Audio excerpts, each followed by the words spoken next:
Hey guys, what is up? I am really excited to be sharing with you the first installment of the viewer submitted content where we go through, we'll look at players' builds, at their play style, and we'll try to offer some constructive feedback on how they might be able to improve. This first clip here, this is just a silly clip of me while I sort of set this all up for you guys. I've gotten a really great response so far. If your clip doesn't show up today, do not fret. There's more coming. But at the same time, if you've got something that you want to share, feel free to send that my way as well.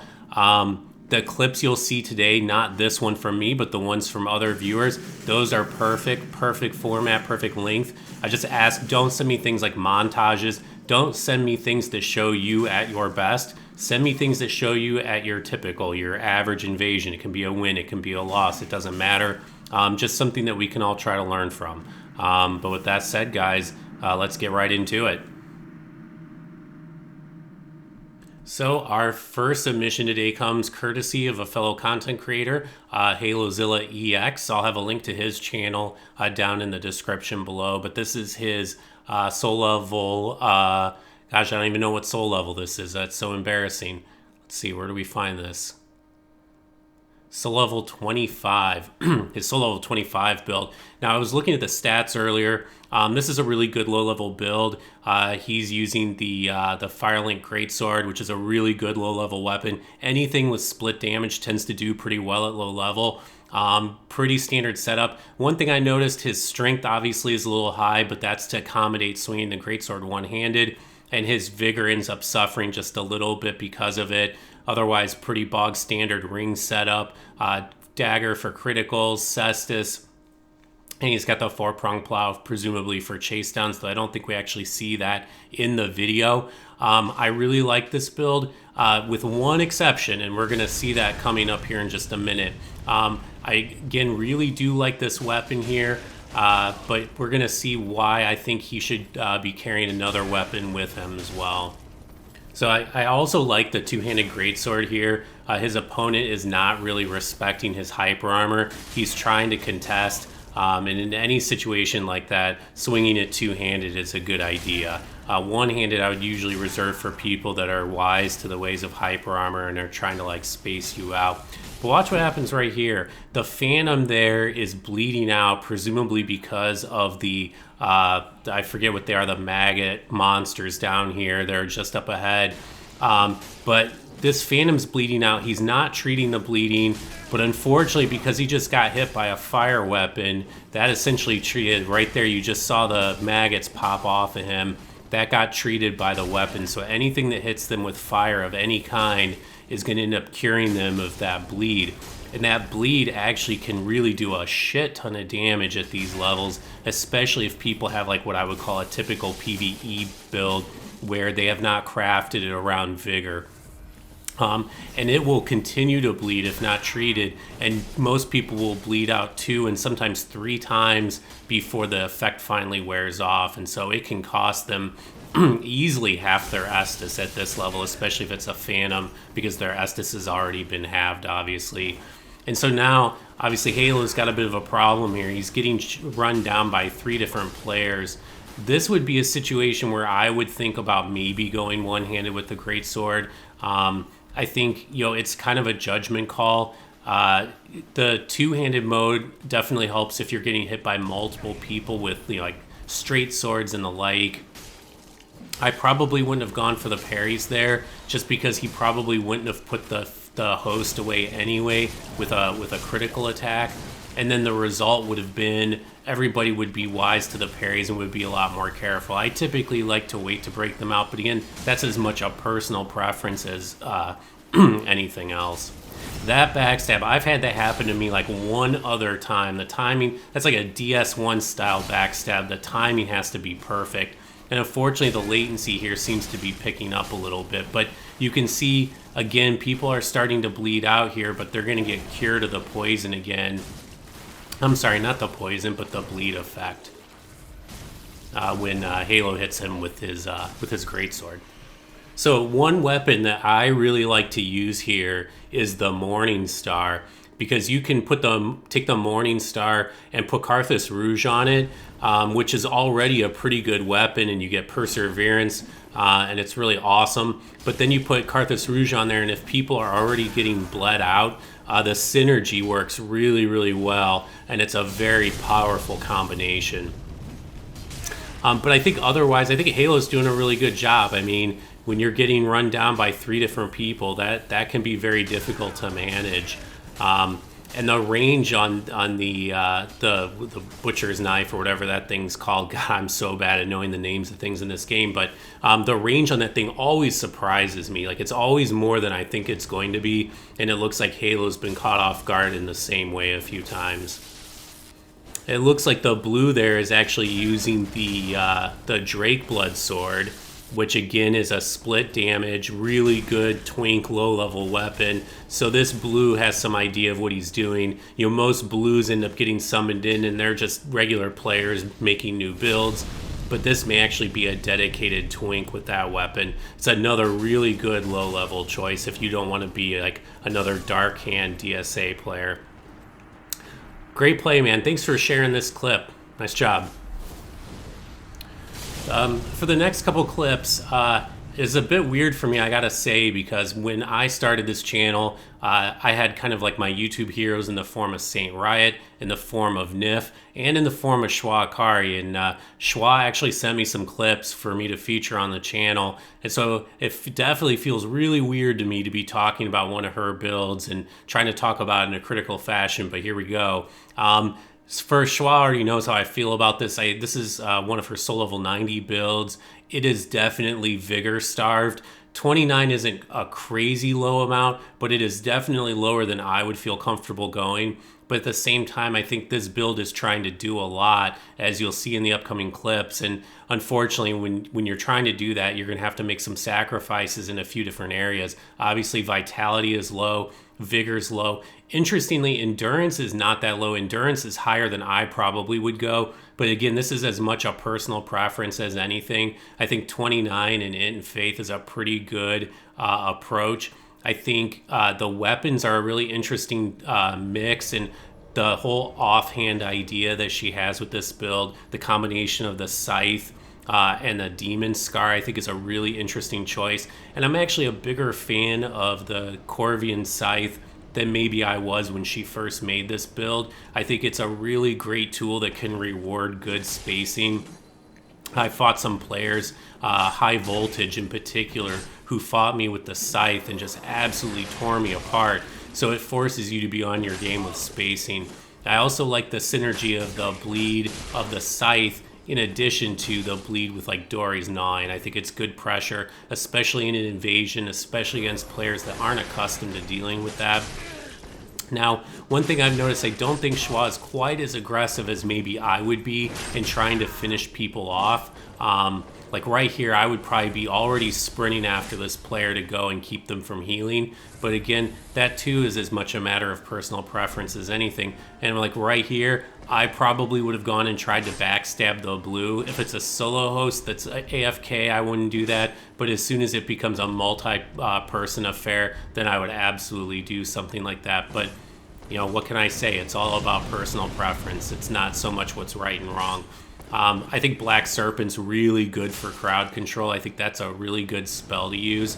The host here looks like he's got the Kumo, and he seems to have these bursts of bad latency, which is really weird. And I think here, like the straight sword on the blue, Schwa thinks she's spacing it. I love turning around there and throwing out those 2R1s. Most players would not do that low at health, and therefore nobody's likely to expect it.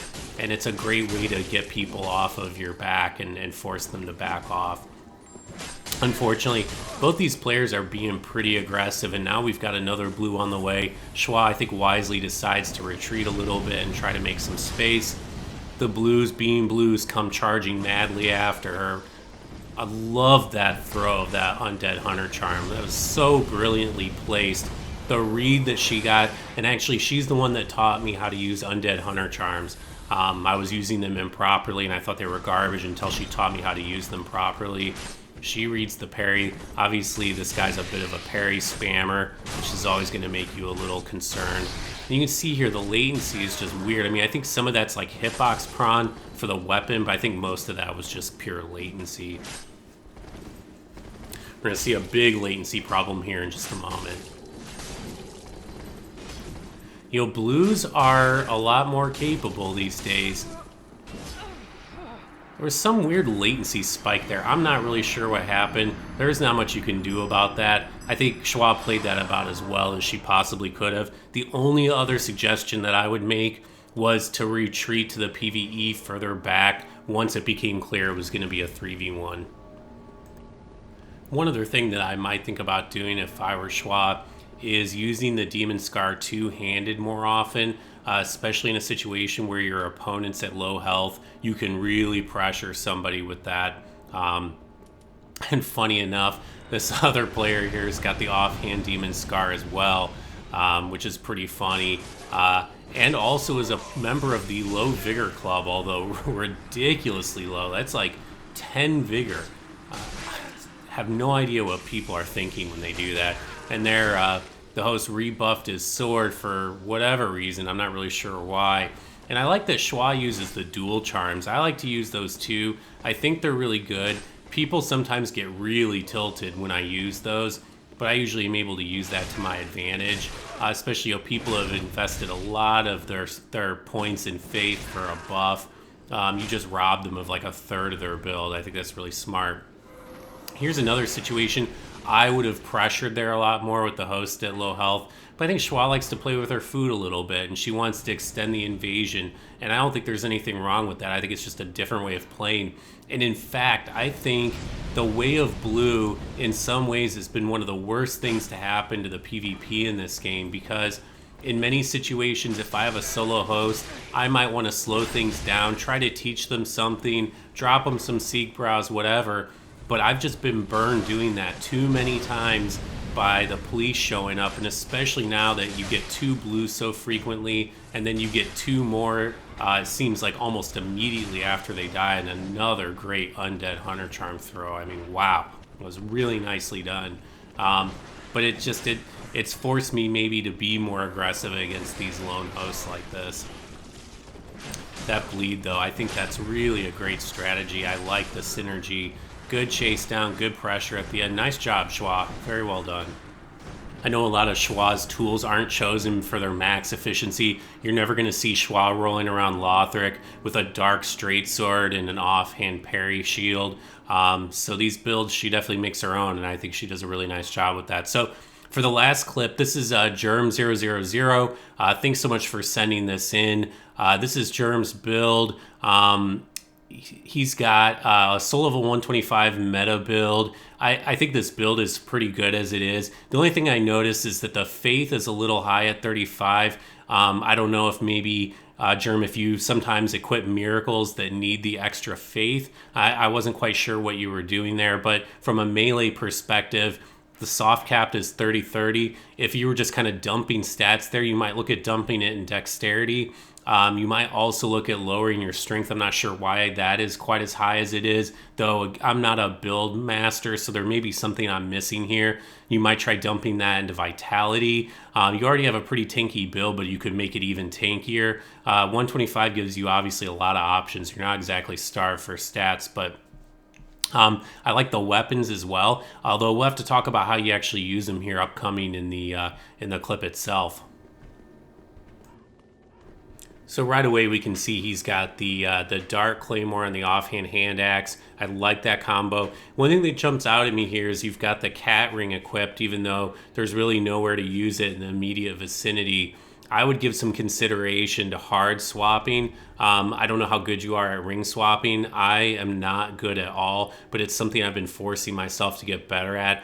Like, you've got the Bident here as well, and I happen to know the Bident's pretty heavy. I would also think about swapping that if you can, hard swapping rather than soft swapping. It would just save you more of your encumbrance. The other thing is about the spear.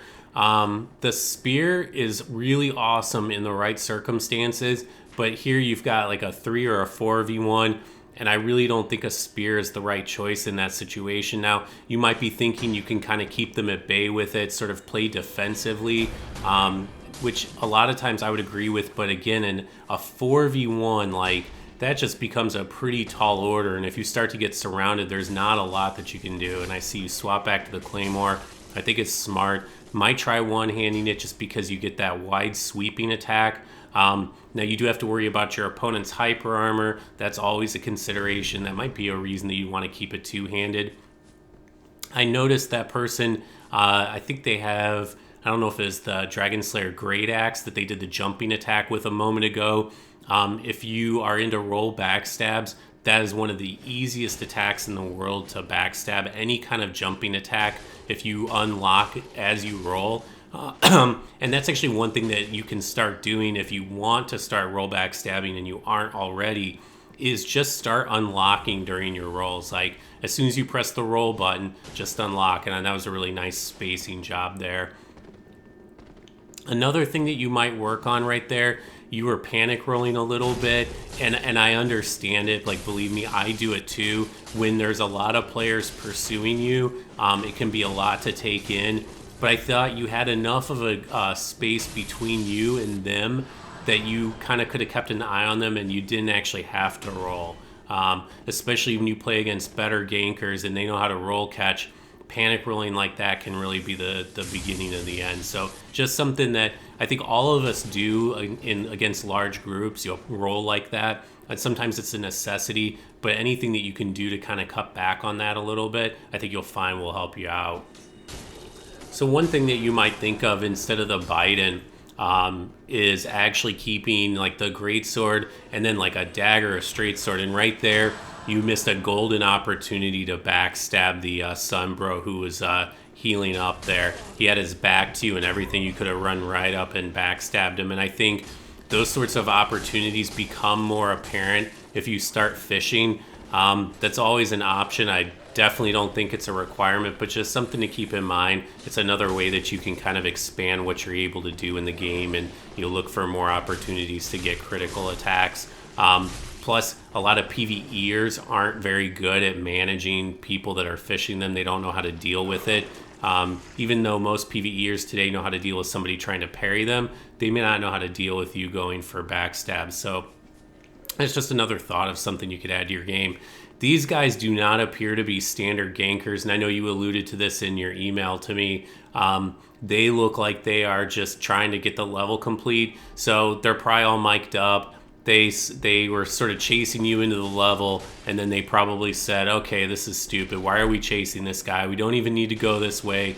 Let's just go back. Let's go play the level. But of course, the temptation to gank a lone invader when there's 4 players is always a very strong temptation. There's also a number of parry opportunities you could have gone for. These guys, again, they're not like regular gankers. They're attacking out of hit stun frequently, and attacks out of hit stun are probably among the easiest to get, and especially at soul level 125, and especially on a dark build. That's pretty much a guaranteed one-shot if you want it to be, if you use like a Chaos Dagger in the Hornet Ring. And frankly, even without the Hornet Ring, a Chaos Dagger at these levels on a dark build could easily one-shot the Phantoms. Just something to keep in mind. I don't think I saw you parry at all. I see you've got the Cestus. That might just be for regen. I'm not really sure. I guess these are some ideas to throw out and think about. And right here, I would have turned around. The Sunbro looked like he was trying to block off the exit there, and it almost cost you the invasion right there. Always try to have an out in mind. Always think about, where am I going to go? Always make sure that you've got a couple places to go. And there, obviously, you did read that time that he was getting, that he gave up his back, and you were able to get the backstab. So that was nicely done. The charged R2s on the Claymore, I really, really like, but they are slow, and so you have to be really wary of players that have bigger weapons than you and hyper armor, because a lot of them have learned over time that they can trade in their mind with anything, which is actually can be really funny when you have a weapon that outpoises them. They can be totally confused, but they will sometimes on reaction just swing into any attack that they see, knowing that they can probably poise through it. That was a pretty good parry attempt there. I think it was probably worth going for. I had a conversation with Narco the other day where we were talking about parries and how there's value in parrying even when you don't land it, simply because it's opponent conditioning. It gives them something to think about, something else that they have to worry about. So I do like the idea of parrying in that situation. It's actually something I personally have kind of gotten away from. That was a nice finish there. I thought that was a really good use of the spear, by the way. Something else that you might want to consider is you've got the build for it. Throwing on the Filianor Chime and using the regen weapon art, I think, could be hugely helpful. I think you've got Black Flame on this build as well, and I'm not sure what the strategy is there if you use that for guard breaks or something like that. But you might find that you get more value out of like Bountiful Light. Like Bountiful Light to me is a fantastic tool, and that was a nice riposte there. And if you're prepared here, you've got the Silver Cat ring on. Again, I personally would not keep it on all the time, but I can certainly understand why you would, and you're not alone. Many other invaders do. If they're in a level where they may need to jump down, they'll wear it full time. But I watch players like G9, he actually swaps to it in the air, which I am nowhere near good enough to do. But that's something that's like kind of aspirational for me, where I would like to be skilled enough at some point where I could actually do that. And I'm working on it slowly. I'm getting better and better. And there again, I probably would have tried to run up and get the backstab on that Sunbro. And you know, at first, like I put a transition between these videos because I thought initially that this was a continuation of the first invasion, and it's only now that I'm actually realizing that this is a separate clip. And I think you did say that in the email, so that's my fault for not understanding, but I couldn't figure out why I was seeing the same players like immediately just showing up again without being resummoned. But I think you mentioned that these were separate invasions. But yeah, some sort of regen would be really helpful on this build, maybe even more so than Tears of Denial. I mean, Tears of Denial is great, and that was very smart there. Smart of you to capitalize on, not very smart of the Sunbro. Again, more evidence that these guys are not actual gankers. But Tears of Denial in particular, its main value comes if you have regen. Now, that's less true in an invasion, but you do have to watch for people having throwing knives and pop and killing you right when your tears pop. So definitely, I would experiment with that a little bit if you haven't. Try some regen, or maybe even like Bountiful Light and medium heal or great heal, something along those lines. But just experiment with it and see what works out for you.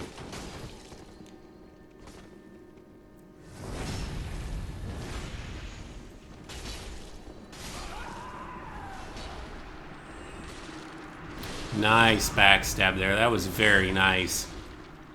Pulling him out of his role. And I definitely applaud the hand axe here. That's like the perfect case for it. Very nicely done. Nice invasion. Thanks for submitting the clip, and thanks for everybody who sent stuff in. Take care, guys.